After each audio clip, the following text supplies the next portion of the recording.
নতুন ফরম্যাটের ক্লাব বিশ্বকাপের চ্যাম্পিয়ন নির্ধারিত হবে রোববার রাতে, আর সেই মঞ্চেই মুখোমুখি হতে যাচ্ছে ইংলিশ জায়ান্ট চেলসি ও ফরাসি জায়ান্ট পিএসজি।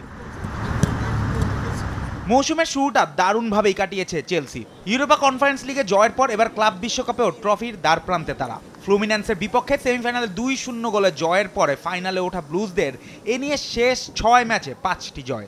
দলে এনজো মারেস্কার নতুন পরিকল্পনায় জোয়াও পেদ্রো যেন দলের ট্রাম্প কার্ড। নিজের শৈশবের ক্লাবের বিপক্ষে গোল করে আক্রমণে নতুন প্রাণ হয়ে উঠেছেন এই ব্রাজিলিয়ান ফরওয়ার্ড। চেলসির জন্য সুসংবাদ, চোট কাটিয়ে মোয়েসিস কাইসোদো পুরোপুরি ফিট হয়ে অনুশীলনে ফিরেছেন। তবে ইনজুরিতে ভুগছেন দারিও এসুগো, রোমিও লাভিয়া ও বেনোয়া বাদিয়াসিল। আর দলবদল জল্পনায় একাদশের বাইরে থাকতে পারেন ননি মাদুকে। অন্যদিকে পিএসজি যেন অপরাজেয় রূপে ফুটবলে রাজত্ব করছে। লুইস এনরিকের বাহিনী টানা 4 ম্যাচে কোনো গোল না খেয়ে ফাইনালে এসেছে। কোয়ার্টার ফাইনালে বায়ার্ন মিউনিখ আর সেমিতে 15 বারের ইউরোপিয়ান চ্যাম্পিয়ন রিয়াল মাদ্রিদকে বিধ্বস্ত করেছে তারা। কিলিয়ান এমবাপ্পে, নেইমার, মেসিদের বিদায়ের পর অনেকেই ভেবেছিল এই বুঝি শুরু হলো পিএসজির পতন। কিন্তু নতুন প্রজন্মের উপর ভর করেই লুইস এনরিকে গড়েছেন এক ঝলমলে squad.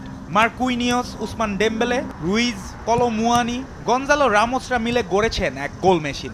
Champions league, French cup জয়ের পর এবার তাদের নজর ক্লাব বিশ্বকাপে।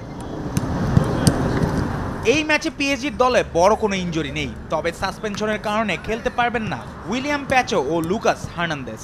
সেক্ষেত্রে মার্কুইনোসের পাশে রক্ষণে থাকবেন লুকাস বেরালদো। ফুটবল রোমাঞ্চে ঠাসা এই লড়াইয়ে একদিকে ক্লাব বিশ্বকাপের দ্বিতীয় শিরোপা খোঁজার লক্ষ্যে চেলসি, অন্যদিকে ইতিহাস গড়ার মিশনে পিএসজি।